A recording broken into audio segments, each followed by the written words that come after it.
Hi ಎಲ್ರಿಗೂ ನಮಸ್ಕಾರ. Welcome back to my channel Ramya lifestyle Kannada vlogs. ನಾನು ರಮ್ಯಾ.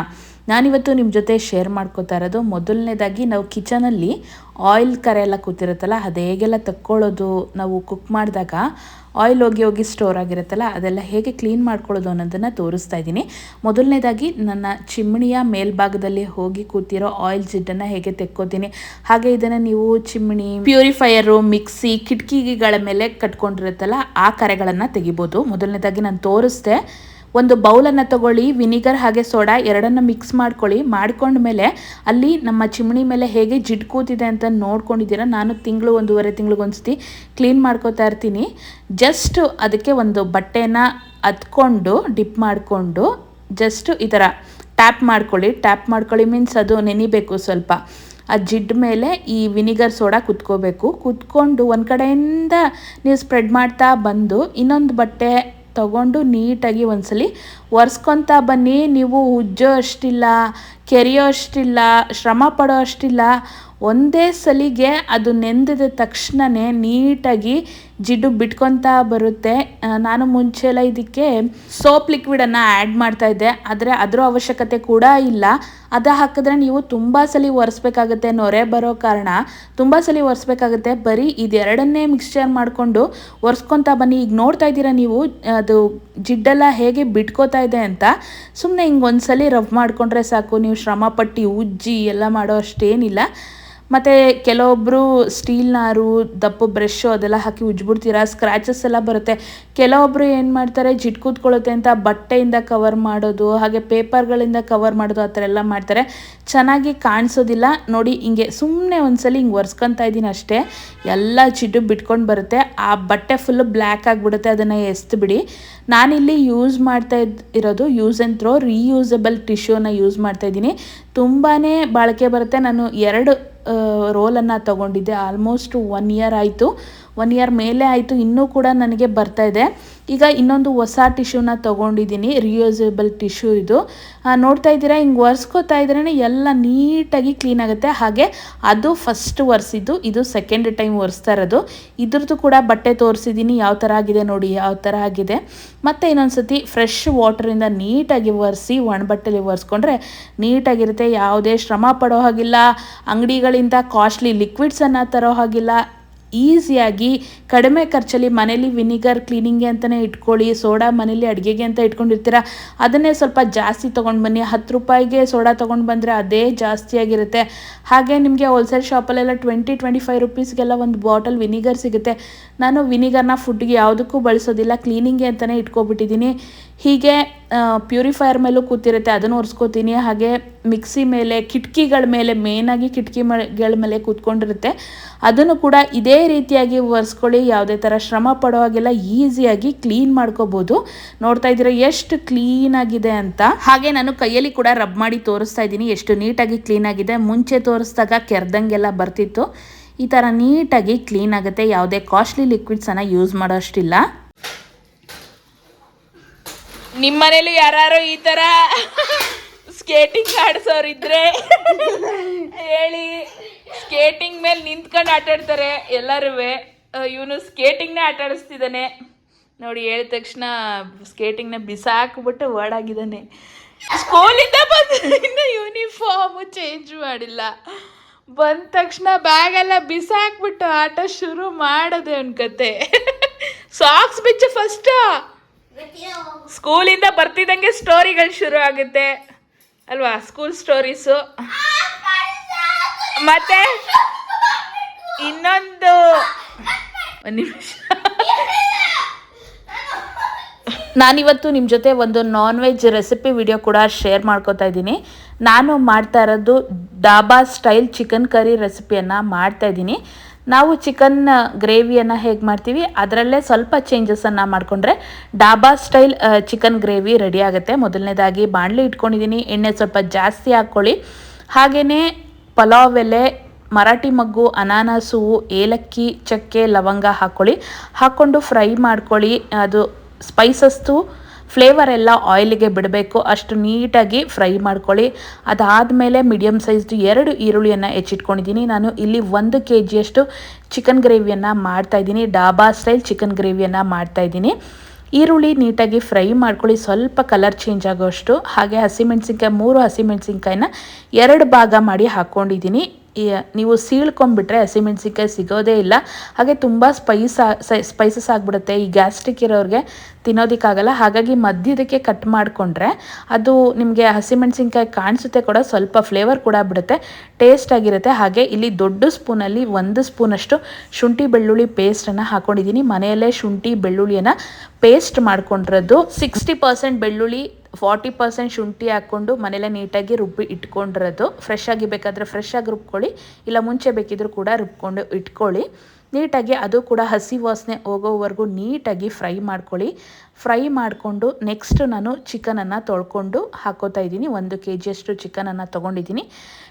ಚಿಕನ್ ತೊಗೋಬೇಕಾದ್ರೂ ಮೀಡಿಯಮ್ ಆಗಿ ಇರೋ ಚಿಕನನ್ನು ತೊಗೋಬೇಕು, ತುಂಬ ಎಳೆದು ತೊಗೋಬಾರ್ದು. ಹಾಗೆಯೇ ತುಂಬ ಬಲ್ತಿರುತ್ತೆ 1-1/4 kg ಆ ಥರ ಇರೋ ಚಿಕನ್ದು ತೊಗೋಬೇಡಿ.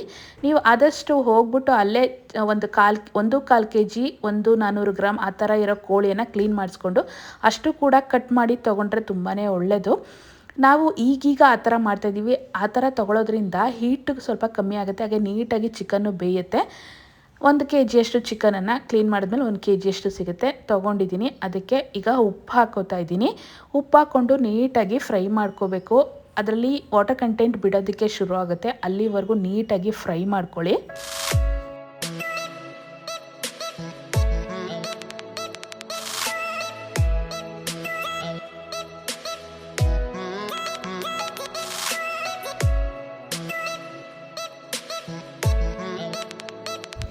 ಚಿಕನ್ನಿಗೆ ಅರಿಶಿಣದ ಪುಡಿಯನ್ನು ಹಾಕೋತಾ ಇದ್ದೀನಿ. ನೀವು ನಾನ್ ವೆಜ್ ಯಾವುದೇ ರೆಸಿಪಿ ಮಾಡಿದ್ರೆ ಸ್ವಲ್ಪ ಅರಿಶಿಣದ ಪುಡಿ ಹಾಕ್ಕೊಂಡು ತುಂಬಾ ಒಳ್ಳೆಯದು. ಹಾಗೆ ಮೀಡಿಯಮ್ ಸೈಜ್ದು 2 ಟೊಮೆಟೊನ ರುಬ್ಬಿ ಹಾಕಿದ್ದೀನಿ. ಟೊಮೆಟೊ ಪ್ಯೂರಿ ಅಂತ ಹೇಳ್ತಾರಲ್ವ, ಟೊಮೆಟೊನ ನೀಟಾಗಿ ರುಬ್ಬಿ ಹಾಕ್ಕೊಂಡಿದ್ದೀನಿ. ಟೊಮೆಟೊ ಹಾಗೆ ಈರುಳ್ಳಿ, ಶುಂಠಿ ಬೆಳ್ಳುಳ್ಳಿ ಪೇಸ್ಟು, ಅರಿಶಿಣದ ಪುಡಿ ಎಲ್ಲದರಲ್ಲೂ ಸ್ವಲ್ಪ ಚಿಕನ್ ನೀಟಾಗಿ ಬೇಯುತ್ತೆ. ಇದು ಕುದ್ದು ಚೆನ್ನಾಗಿ ಬೇಯುವಾಗ 1/4 ಟೀ ಸ್ಪೂನಷ್ಟು ಜೀರಿಗೆ ಪೌಡರು, ಅರ್ಧ ಟೀ ಸ್ಪೂನಷ್ಟು ಮೆಣಸಿನ ಪೌಡರು, ಹಾಗೆ 1 ಸ್ಪೂನಷ್ಟು ಗರಂ ಮಸಾಲ, 1.5 ಟೀ ಸ್ಪೂನಷ್ಟು ಚಿಲ್ಲಿ ಪೌಡರು, ಹಾಗೆ 1 ಸ್ಪೂನಷ್ಟು ಧನಿಯಾ ಪೌಡರು ಹಾಕ್ಕೊಂಡು ನೀಟಾಗಿ ಮಿಕ್ಸ್ ಮಾಡಿಕೊಂಡು ಬೇಕಿದ್ರೆ ಸ್ವಲ್ಪ ನೀರನ್ನು ಹಾಕ್ಕೊಂಡು ಲಿಡ್ ಕ್ಲೋಸ್ ಮಾಡಿಕೊಂಡು ಚೆನ್ನಾಗಿ ಬೇಯಿಸ್ಕೊಳ್ಳಿ. ಅದು ಬೇಯಬೇಕು. ಮುಂದೆ ವಿಡಿಯೋ ನೋಡ್ತಾ ಹೋಗಿ ಗೊತ್ತಾಗುತ್ತೆ.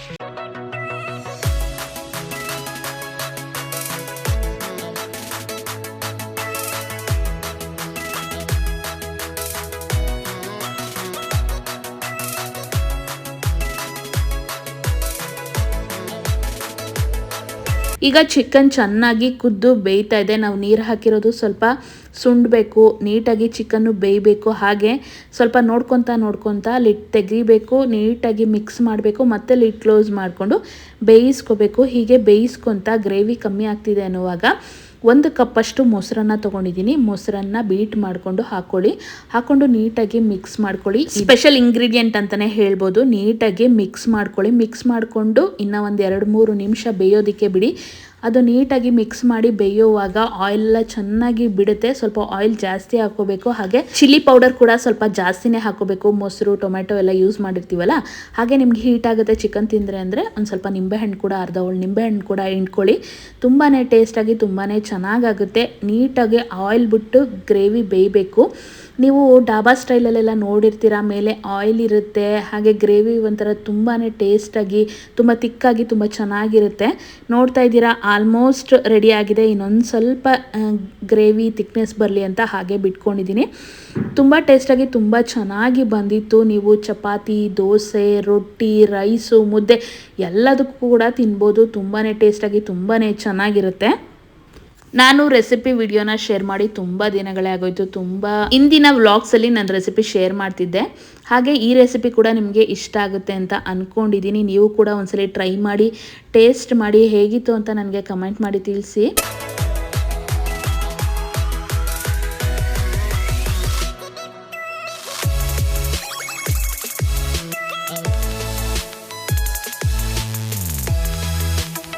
ನೋಡ್ತಾ ಇದ್ದೀರಾ, ಗ್ರೇವಿ ಪರ್ಫೆಕ್ಟಾಗಿ ಆಗಿದೆ. ಚಿಕನ್ ನೀಟಾಗಿ ಬೆಂದಿದೆ, ಆಯಿಲ್ ಬಿಟ್ಟು ಬೆಂದಿದೆ. ಹಾಗೆ ಗ್ರೇವಿ ಕೂಡ ತುಂಬಾ ಟೇಸ್ಟಾಗಿ ತುಂಬ ಚೆನ್ನಾಗಿತ್ತು. ಹಾಗೆ ನೀವು ಮೊಸರು ಜಾಗದಲ್ಲಿ ಗೋಡಂಬಿಯನ್ನು ಕೂಡ ರುಬ್ಬಿ ಹಾಕೋಬೋದು. ಕೆಲವೊಬ್ಬರಿಗೆ ಮೊಸರು ಇಷ್ಟ ಆಗಲ್ಲ, ಅಂಥವ್ರು ಗೋಡಂಬಿಯನ್ನು ರುಬ್ಬಿ ಹಾಕೋಬೋದು. ಅದು ಕೂಡ ತುಂಬಾ ಟೇಸ್ಟಾಗಿರುತ್ತೆ. ಹಾಗೆಯೇ ನಮ್ಮ ಮನೇಲಿ ಅನ್ನೋದಕ್ಕಿಂತ ನಮ್ಮ ಏರಿಯಾದಲ್ಲಿ ಈಗ ಮಳೆ ಶುರು ಆಗಿರೋದ್ರಿಂದ ಸೊಳ್ಳೆ ವಿಪರೀತ ಆಗಿಬಿಟ್ಟಿದೆ. ನಾನು ಮಲಗುವಾಗ ಸೊಳ್ಳೆ ಪರ್ದದ ಹತ್ರ ಕೈ ಇಟ್ಕೊಂಡು ಫುಲ್ಲು ಸೊಳ್ಳೆ ಕಚ್ಚಿದಂಗೆ ಆಗಿಬಿಟ್ಟಿದೆ. ಅದನ್ನೇ ತೋರಿಸ್ತಾ ಹೋಗ್ತೀವಿ. ಏನಾಯ್ತು? ಕೈಯೆಲ್ಲ ಸೊಳ್ಳೆ ಕಚ್ಚಿಬಿಟ್ಟಿದೆ ಫುಲ್ಲು. ರೈಟ್ ಹ್ಯಾಂಡ್ ಈ ಕೈ ನೋಡು ಎಷ್ಟು ಕ್ಲಿಯರ್ ಆಗಿದೆ. ಈ ಕೈ ನೋಡು ಫುಲ್ಲು ಸೊಳ್ಳೆ ಕಚ್ಚಿರೋದು. ಸೊಳ್ಳೆ ಕಚ್ಚಿ ಊದ್ಕೊಬಿಟ್ಟಿದೆ. ಈ ಕೈ ಸ್ವಲ್ಪ ಪ್ಲೇನ್ ಆಗಿದೆ, ಒಂಥರ ಇದೊಂಥರ ರೌಂಡಾಗಿ ಊದ್ಕೊಂಡೋಗಿದೆ ಫುಲ್ಲು. ನಾನು ಕೈನ ತಲೆ ಮೇಲೆ ಹಿಂದೆ ಇಟ್ಕೋತೀನಿ. ತಲೆ ಮೇಲೆ ಹಿಂಗೆ ಇಟ್ಕೊಂಡ್ರೆ ಹಿಂಗೆ ಸೊಳ್ಳೆ ಪರ್ದಿದೆ. ಫುಲ್ಲು ಉರಿ ಬರ್ತಿತ್ತು. ಆಯಿಂಟ್ಮೆಂಟ್ ಹಚ್ಕೊಂಡಿದ್ದೀನಿ. ಆಯಿಂಟ್ಮೆಂಟ್ ಹಚ್ಕೊಂಡು ಗ್ಲೌಸ್ ಇಲ್ಲೆಲ್ಲ ತಂದೆ ಅದ್ರ ಮೇಲೆ ಬಿಡ್ತೀನಿ. ಫುಲ್ಲು ಉರಿ ಇಲ್ಲಿ ಹೆಂಗಾಗ್ಬಿಟ್ಟಿದೆ,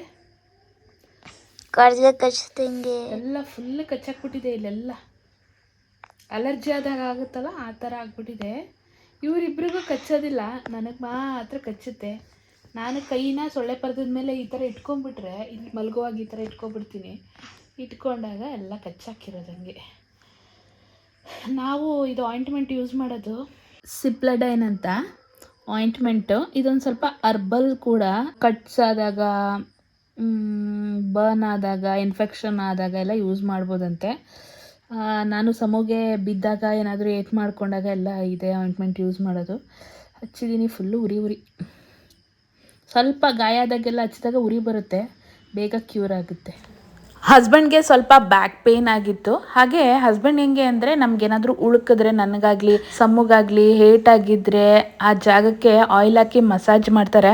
ಅದನ್ನು ಸಮ್ಮು ನೋಡ್ಕೊಂಡಿದ್ದ. ಹಾಗೆ TV ಫೋನಲ್ಲೆಲ್ಲ ಮಸಾಜ್ ಮಾಡೋದೆಲ್ಲ ನೋಡ್ಕೊಂಡಿರ್ತಾನಲ್ಲ, ಆಯುರ್ವೇದಿಕ್ ಮಸಾಜ್ ಎಲ್ಲ, ಅದನ್ನು ನೋಡ್ಕೊಂಡು ಅವ್ರ ಅಪ್ಪಂಗೂ ಕೂಡ ನಾನು ಮಸಾಜ್ ಮಾಡ್ಕೊಡ್ತೀನಿ ಅಂತ ಹೇಳಿ ಮಾಡ್ತಾ ಇದ್ದಾನೆ. ಏನು ಮಾಡ್ತಿದ್ಯಾ ಸಮ್ಮು? ಮಸಾಜು ಒಪ್ಪಂಗೆ ಎಲ್ಲಿ ಕಲ್ತ್ಕೊಂಡೆ? ಫೋನಲ್ಲಿ ನೋಡ್ಕೊಂಡು ಕಲ್ತ್ಕೊಂಡ? ನೋಡ್ದೆ ಹಂಗೆ ಕಲ್ತ್ಕೊಬಿಟ್ಟ? ಹೆಂಗ್ ಬಂತು? ಒಂದು ಫೋಟೋ ನೋಡ್ದೆ, ಆಮೇಲೆ ಕಲ್ತ್ಕೊಂಡ್ಬಿಟ್ಟೆ. ಪಪ್ಪ ಮಾಡ್ತಾ ಇರತ್ತಲ್ವ ಈ ತರ ಯಾವಾಗ್ಲೂ? ಇಲ್ಲ, ನಿನ್ ಕಾಲ್ ಏಟಾದ್ರೆ, ಅಮ್ಮಂಗ್ ಕಾಲ್ ಏಟಾದ್ರೆ, ಕೈ ಏಟಾದ್ರೆ ನಿನ್ ಕೈ ಕಿವಾಗ್ತಾನೆ ಮಾಡ್ತಿಲ್ಲ.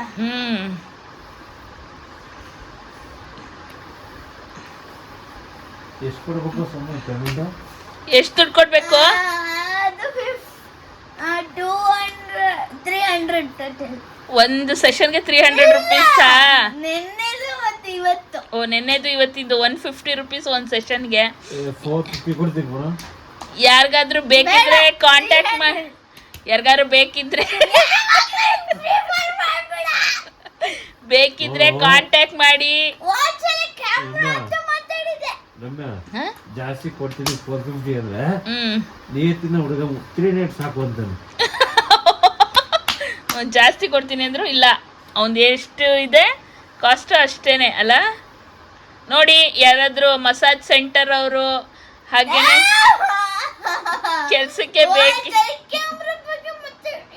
ಕೆಲ್ಸಕ್ಕೆ ಬೇಕಿದ್ರೆ ಬರ್ತಾನೆ. ಆಯ್ತಾಯ್ತು, ಮಾಡು ಮಸಾಜು. ಸಾಕು ಬಿಟ್ರೆ 1/4 ಲೀಟ್ರ್ ಎಣ್ಣೆ ನಾವು ಇದು ಬಿಡ್ತಾನೆ. ಹಂಗಲ್ಲ ಮಸಾಜ್ ಮಾಡ್ತಾರ? ಮಸಾಜ್ ಸೆಂಟರ್ ಅವರು ಬೇಕಿದ್ರೆ, ಕೆಲ್ಸದ ಹುಡುಗ ಬೇಕಿದ್ರೆ ಕರೀರಿ.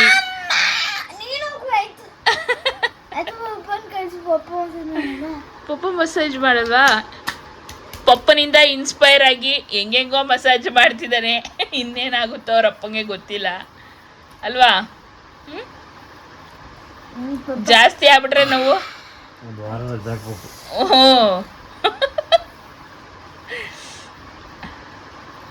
ಸಾಕು, ಹ್ಯಾಂಡ್ ವಾಶ್ ಮಾಡ್ಬಾ ಹೋಗು.